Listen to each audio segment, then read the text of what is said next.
The world is watching a historic moment in the Middle East. Iran is vowing retaliation after its supreme leader was killed in the massive joint attack by the United States and Israel. In the last hour, President Donald Trump warned Iran not to escalate attacks, promising the U.S.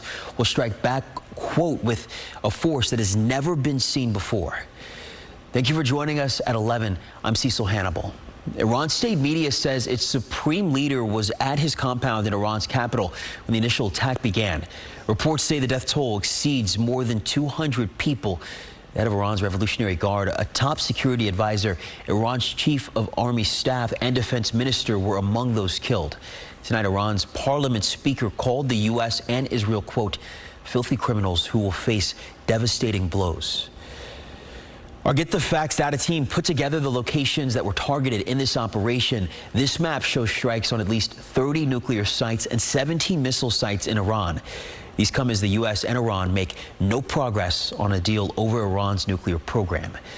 The U.S. destroyed the country's nuclear sites last year, but President Donald Trump says the Iranian regime has been trying to rebuild.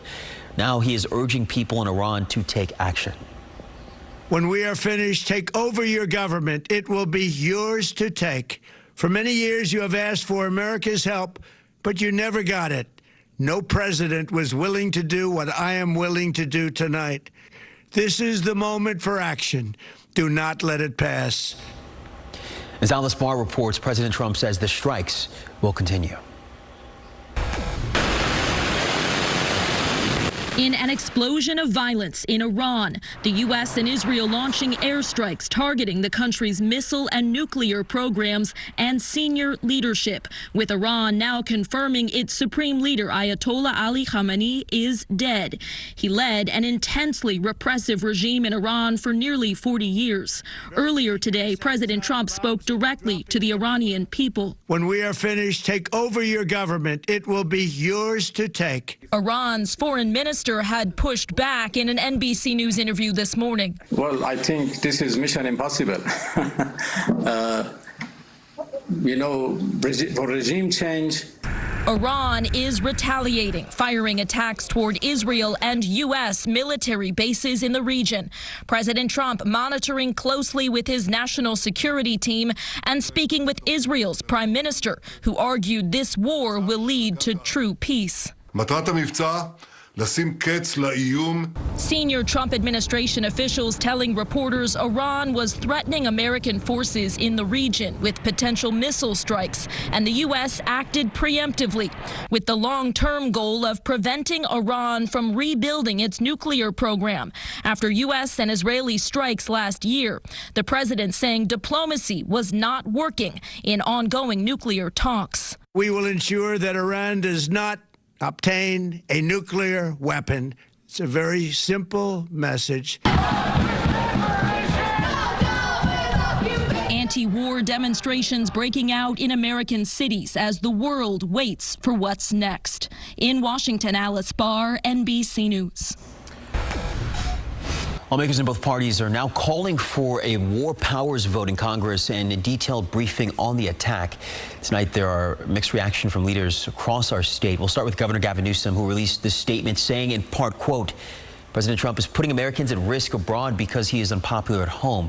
As this unfolds, California stands with the Iranian American community in our state, recognizing they have many friends and loved ones who have fought bravely to chart their own future to end decades of state violence and denial of basic rights. Democratic Congressman Ami Bera, who represents Sacramento, saying in part, as a senior member of the House Foreign Affairs and Intelligence Committees, I was not briefed by the administration in advance of these strikes on Iran.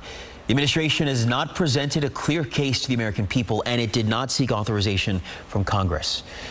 Republican U.S. Congressman Tom McClintock is praising the military action. He says in part, thanks to American leadership and our Israeli allies, we have taken an historic step forward toward the world's peace and security. We're seeing mixed reactions. Iranians around the world are celebrating and protesting military action. Demonstrators were seen gathering from Tennessee to Louisiana, Texas, and of course right here in California. While some are criticizing the military action, others say Iran is ready for a regime change.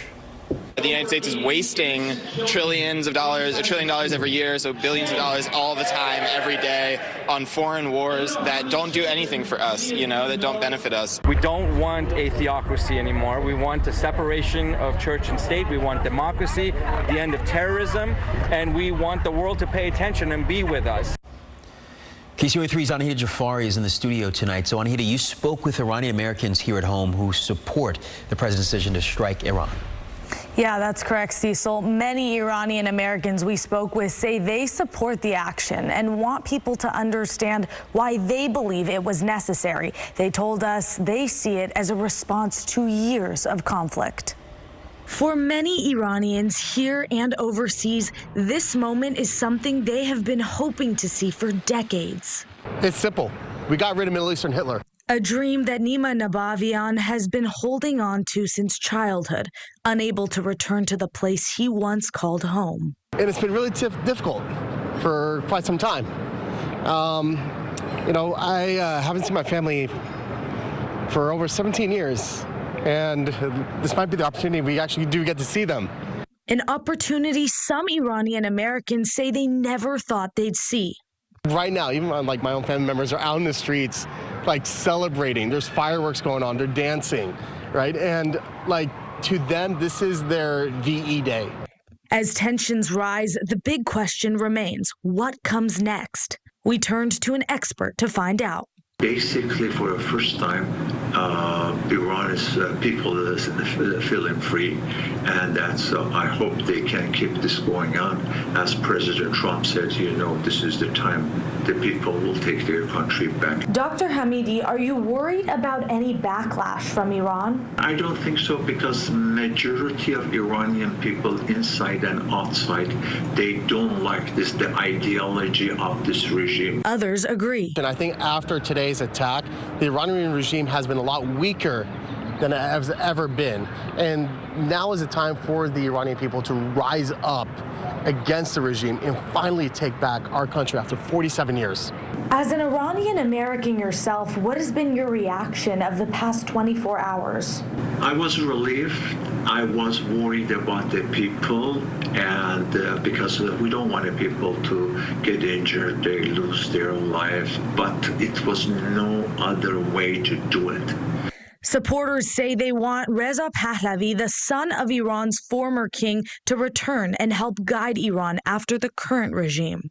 Javid Shah, long live the king, in reference to the next king in line, Reza Pahlavi.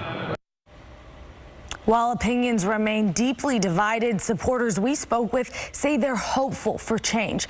But like many watching closely, they know Iran's future remains uncertain. Live in the studio, I'm Anahita Jafari, KCRA 3 News. Anahita, thank you. Meanwhile, cities across the U.S. are stepping up security out of an abundance of caution. In New York City, more law enforcement was seen outside the Israeli consulate and Iranian mission to the UN. Places of worship are also increasing patrols. Authorities stress U.S. counterterrorism officials are not tracking any specific threats. We also reached out to our local law enforcement. Sacramento Police and Vacaville Police say they are monitoring the situation and keeping in contact with local, state, and federal partners. Sacramento Police have stepped up patrols at certain places just in case, but they say there are no known threats to our area. And you can count on KCRA 3 to stay on top of developments in the Middle East on air and online. You can find our complete and timely coverage on KCRA.com.